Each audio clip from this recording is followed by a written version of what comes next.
Can a child choose what parent to live with in the state of Oklahoma? I'm Tulsa attorney James Wirth, and that's the question that we have. Can a child choose which parent to live with? And the answer is no. However, there is a little bit more to it than that. Ultimately, if we're talking about choosing, it is not up to the child. It is up to the parents to decide together, or if the matter is before a judge determining the best interest of the child, it is up to a judge. However, there is a statute that regards child preference.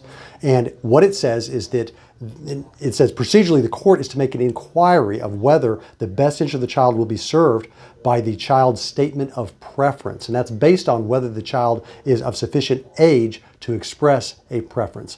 There is a presumption that a child 12 and older is intelligent enough to make that preference. However, that can be rebutted. Some kids develop more quickly than other ones do. A child under 12 may be able to make intelligent preference. One above 12 may not be able to, but as a general rule, there's a presumption at 12 that they are able to make an intelligent preference.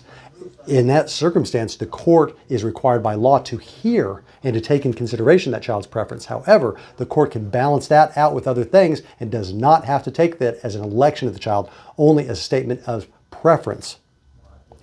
It says, should the child be of sufficient age to form an intelligent preference, the court shall consider the child's testimony, including the expression of preference. The court is not bound to follow the child's choice and may consider other facts in making its determination.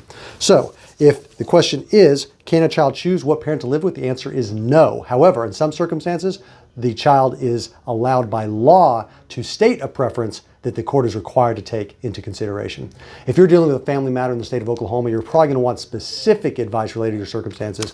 The only way to get that is by consulting with an attorney privately and confidentially. To get that scheduled with somebody at my office, you can go online to makelawEasy.com.